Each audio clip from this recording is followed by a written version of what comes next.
आज मी मस्तपैकी एकदम छान तरीबाज अशी ग्रेव्हीवाली दही भेंडी बनवलेली आहे. म्हणजे बघा, भेंडीची भाजी आपण नेहमी सोप्या पद्धतीने किंवा भरलेली भेंडी वगैरे नेहमी करतो. पण ही दही भेंडी ना, एकदा तुम्ही अशा पद्धतीने करून बघा. अगदी हॉटेलसारखी लागती. खायला इतकी छान चवदार टेस्टी असते. हा जो ग्रेव्ही मसाला ह्या भेंडीला सेट असतो ना, तो इतका छान लागतो ना, पुरीसोबत, चपात्यासोबत, डाळ भात वगैरे केला त्यासोबत तोंडी लावायला बेस्ट भाजी आहे. आणि दही भेंडीची ना टेस्ट तुम्ही एकदा घेऊन बघा, खूप भारी लागते. ते इकडे बघू शकता. मस्त मी भेंड्या 250 ग्राम म्हणजेच पाव किलो भेंड्या घेऊन आले. त्याला स्वच्छ धुवून पुसून असे कट केल्यात. आता दही भेंडी करायच्या वेळेस ना, ह्याचे तुकडे जे आहेत ना, जरा थोडेसे मोठे करायचे. म्हणजे नॉर्मल भेंडीमध्ये बघा आपण जरा बारीक बारीक कट करतो तसे नाही करायचे, असे थोडेसे लांबसर करायचे. म्हणजे एका भेंडीचे मोठे असेल तर 3 तुकडे करायचे बस. अशा पद्धतीने दही भेंडी करायच्या टायमाला कट करा. आता हे जरा साईडला ठेवून घेऊया. कढाईमध्ये अगदी थोडं तेल टाकून ही भेंडी भाजून घ्यायची. चिमूटभर याच्यावर मीठ टाकायचं. आता ही भेंडी आपण भाजून घेऊया स्लो गॅसवर. जोपर्यंत ही थोडीशी नरम सॉफ्ट पडत नाही तोपर्यंत ह्याला भाजून घ्यायचं. याने काय होतं, थोडा चिकटपणा पण कमी होतो. झाकण ठेवायचं. तोपर्यंत आपण ह्याची दुसरी तयारी करूया. याच्यावर आता मी झाकण ठेवते आणि तोपर्यंत आपण ह्या भेंडीचा जो ग्रेव्ही असते ना ती तयार करूया. म्हणजे दही भेंडी अशी बनली जाते. आता मी थोड्याशाच भेंड्या घेतल्यात म्हणून हा मसाला जो आहे ना मी थोडा तयार करते. त्यासाठी ना आपल्याला एका वाटीमध्ये 3 चमचे दही घ्यायचं. आंबट दही घ्यायची 3 चमचे घ्यायचे. आता भेंडीची क्वांटिटी जास्त असेल तर मग जास्त दही वापरा. तर मी थोड्याच भेंड्या घेतल्यात त्यामुळं 3 चमचे दही पुरेसे आहे. नाही तर मग पूर्ण भाजी एकदमच आंबट आंबट लागू शकते दहीमुळं.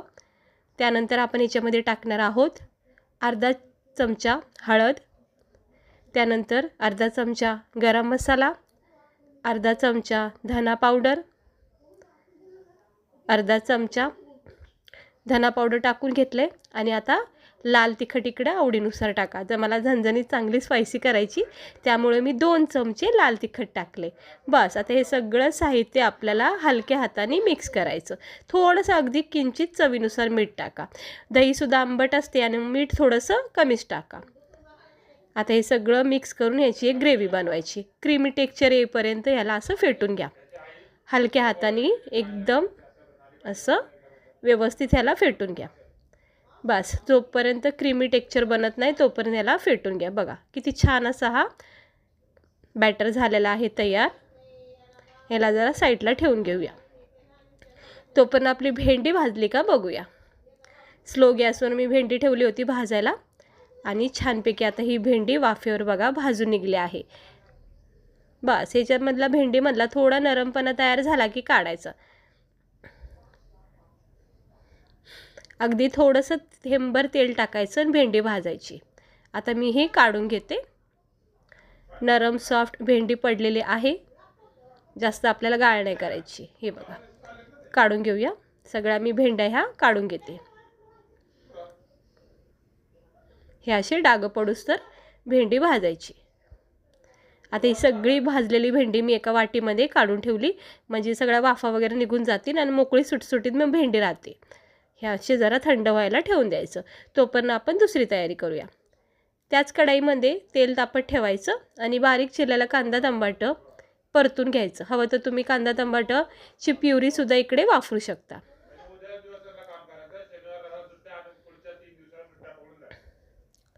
आता याला चांगलं परतून घेते मस्त.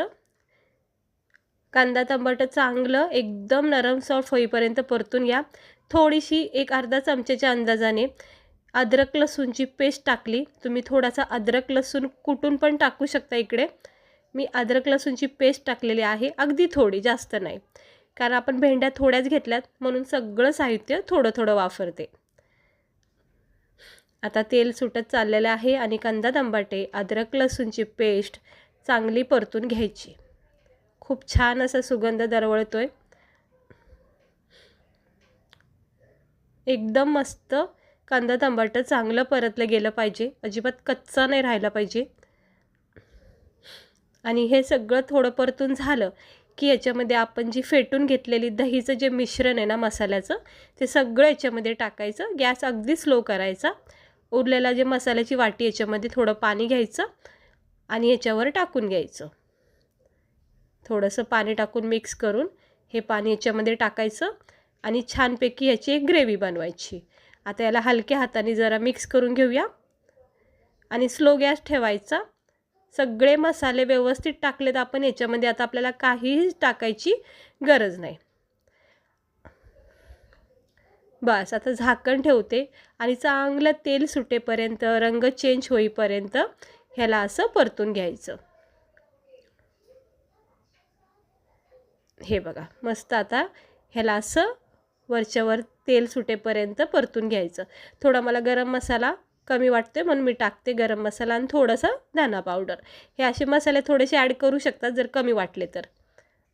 आता पुन्हा एकदा मिक्स करून घेते आणि तुम्ही पाहू शकता ही ग्रेव्ही किती सुंदर अशी तयार होत चाललेली आहे. कांदा टमाट्याची प्युरी वापरली तरीही चांगली आहे.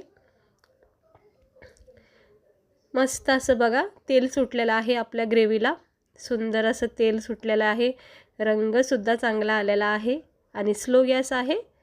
बस आता आपण ह्या स्टेजवर भाजून घेतलेल्या भेंड्या टाकायच्या. खूप सोपी आहे, बनवायला गेली तर खूप सोपी आहे. थोडीशी कोथिंबीर टाकायची, मिक्स करून घ्यायचं आणि तुम्ही ग्रेव्ही बघू शकता किती छान झाली बघा. अशी भेंडीची भाजी कधी केली नसेल तर एकदा तरी करून बघा आणि याची टेस्ट घेऊन बघा. खूप छान चवदार आणि एक वेगळी चव लागते भेंडीच्या. म्हणजे आपण नॉर्मल भेंडी जी खातो ना त्यापेक्षा ना ही भेंडीची भाजी खूप छान लागते. आता मी सगळ्या भेंड्या ज्या आपण कट केलेल्या भाजून घेतल्यात त्याच्यामध्ये टाकायच्या. बस ह्याला आता हलक्या हाताने सगळं मिक्स करून घ्यायचे मसाल्यासोबत. सगळी ही कोटिंग लागली पाहिजे भेंडीला. आता भेंड्या कशा भाजून घेतल्यामुळं थोड्याशा नरम सॉफ्ट झालेल्या आहेत. आता भेंडी ही जी दही भेंडी आहे ना ह्याला ग्रेव्ही बास पण करू शकता, म्हणजे थोडासा रस्सा पण करू शकता किंवा अगदी सुक्की पण करू शकता. 2 प्रकारे बनली जाते. तर मी जरा सुक्कीच करते, ग्रेव्ही नको आहे मला. पण तुम्ही थोडंसं पाणी टाकून ह्याचा रस्सासुद्धा बनवू शकता. हे बघा फक्त याला वाफा देत राहायचं. सगळ्या मसाल्यामध्ये ह्या भेंड्या परतल्या जातात. वाफेवर उरलेला कच्चापणा निघून जाईल आणि भेंडी जी आहे ती नरम सॉफ्ट होत जाते. जास्त गाळ करायची नाही भेंडी, नाहीतर पूर्ण मॅश होऊ शकते, म्हणजे पिचपिच होऊ शकते. त्यामुळं भेंडीचा क्रंचीपणा ठेवायचा.